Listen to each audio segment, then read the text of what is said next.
I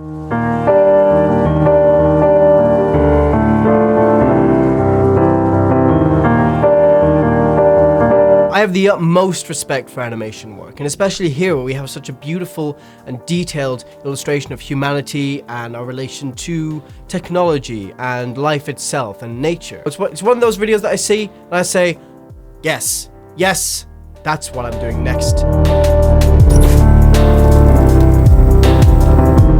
Hello everybody, welcome to YouTube Explained. My name is Vinny. I hope you guys are doing well this week. I'm doing alright, doing pretty well. Just quickly, I've got a survey down below. There's just a bunch of questions in there that I'd really like you guys to respond to, as many as you can. Even if you've never gone to this channel before, this is your first time here, I'd love to know what brought you here. Just trying to do some improvements. Thanks. Alright boys and girls, it's time for a video with some substance. And you may have already heard of this video or this song. It's pretty popular with over 7 million views. This video came out in May of 2010 and was directed and animated by Anthony F. Shepard. Let's start off with a very basic literal sort of interpretation of the story. Tentacles take control of some television screens in a seemingly desolate world, maybe post-apocalyptic. The screens take a look at an empty chair sitting in front of it, and it tries to reconstruct a human in order to watch the screens. After all, what are the television screens without somebody to watch them? Then a deer jumps in the way just as the screens are handing a remote to the fake human. The screen is surprised and sort of looks at the animal and breaks down its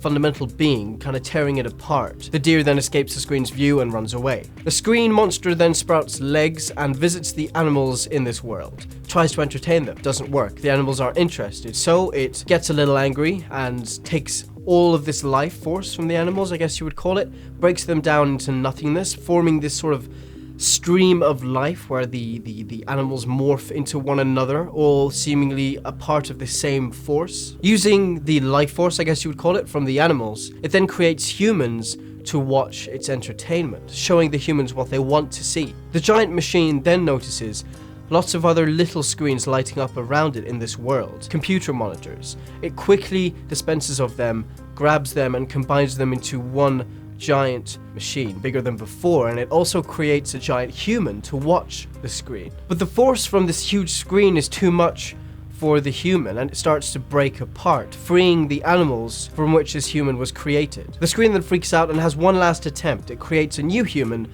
This human doesn't need to watch the screen because this human is the screen. It is merged with the monster, with the being. But this is not sustainable. It crumbles, falls apart, and an elk watches the scene from a distance. So I think it is quite subjective when it comes to the details, but I think there's a general universal theme that everyone seems to sort of converge to when they see it and they really think about it.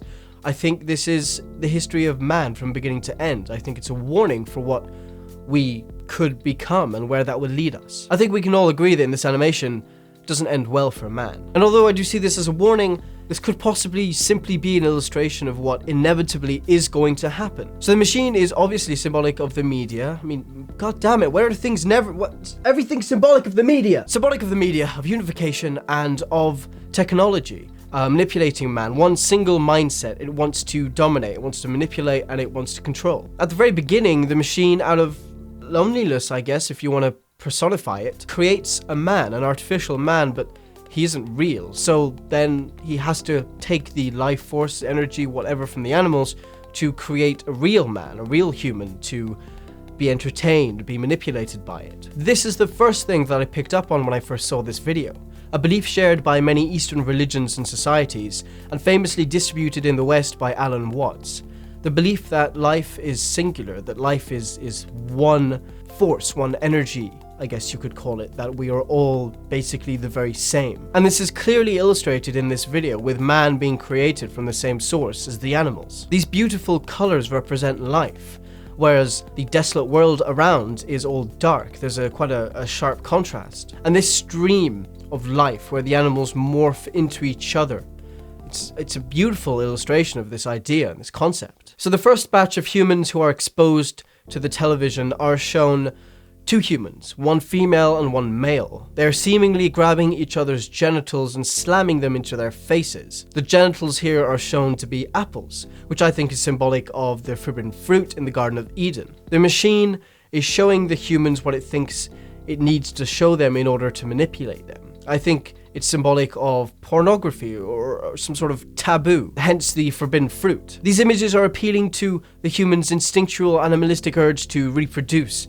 It's controlling them with sex, which we all know is the most powerful marketing tool. But then something happens. We see that this giant machine is no longer alone. We see all these little monitors, computer monitors from destroyed offices. They all light up around the machine. The machine quickly takes notice and dispenses of them. I mean, these screens are a threat to the giant machine because that would give the humans choice. That would give the humans different outlets to go to, as we do today with the internet, with all our different outlets, our different websites. But the machine quickly overcomes this, merging them all into one machine and creating one unified organism that is man. The first part of this video is pre-internet, and from this point on, it's post-internet. A chance for individuality crushed. Think about an organization or a government that has monopoly over the media in a certain region. It can control its population a lot easier.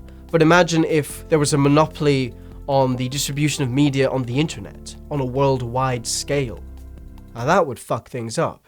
And this is what happens here. It dispenses of the other machines, unifies them, and then man is unified into one being, because there's no chance for individuality now. There is only one outlet. And to create this giant man, it seems to have to draw on all life surrounding the machine, symbolic of man's tendency to destroy nature around it, to destroy life. Now, Alan Watts, now I really recommend that you guys go watch some of his lectures. I'm going to put some of my favorite ones down below. He was quite a famous philosopher in the 60s. It was one of the symbols of the psychedelic movement, which might put you off depending on who you are, but keep an open mind, go down to the description, check out some of his stuff, really just give it a chance. But anyway, take a look at this segment from his book, The Book on the Taboo Against Knowing Who You Are. This was written before the moon landing, and in this segment he's talking about the future of mankind. All information will come in by super realistic television and other electronic devices as yet in the planning stage or barely imagined.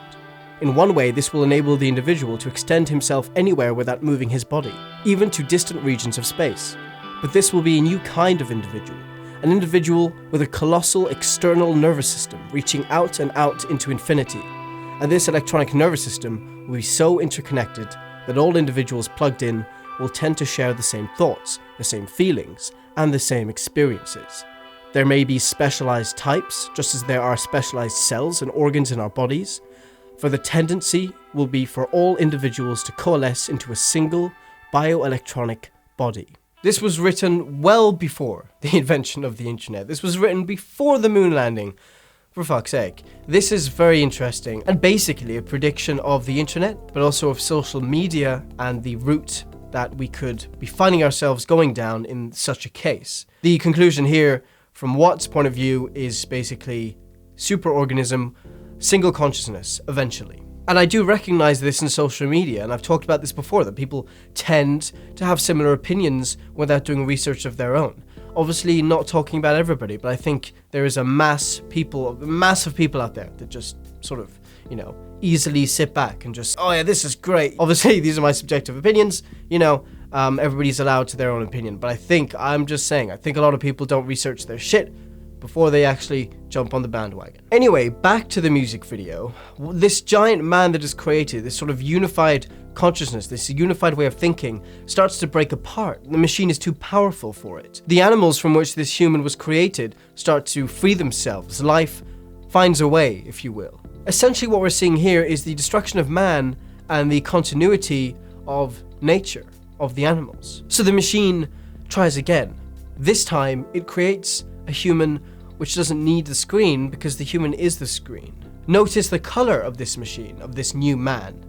It's blue, it's no longer colorful, it's no longer alive. It's like an object, it's blue like the surrounding world. Man has been stripped of its spirit. The giant yellow man who is alive, who was torn apart by the machine, it is symbolic of the death of mankind. It is symbolic of the transition between alive and conscious to machine consciousness, to basically dead. The ending of this video symbolizes the unsustainable nature of this merge between humans and machines, and warns of its destruction. The elk that survives after the machine dies depicts the continuity of life and the destruction that is caused by man's mistakes. Now, this illustrates a key contradiction in humanity, one which I believe in very much. That we as humans are born from nature, we are born from the universe, yet we distance ourselves from it greatly, like a teenager that is seeking emancipation from his or her parents. The message is, should we continue down this path and emancipate ourselves from nature, separate ourselves, we shall cease to be human. We shall see the extinction of our race, perhaps. We might exist in an electronic form, but we will cease to be alive, we'll cease to be human. But who knows, maybe that's the natural path we're meant to go down. Maybe that is our destiny. Maybe emancipating ourselves from our carbon-based bodies, maybe that's the way it's meant to go. Maybe that is the natural way.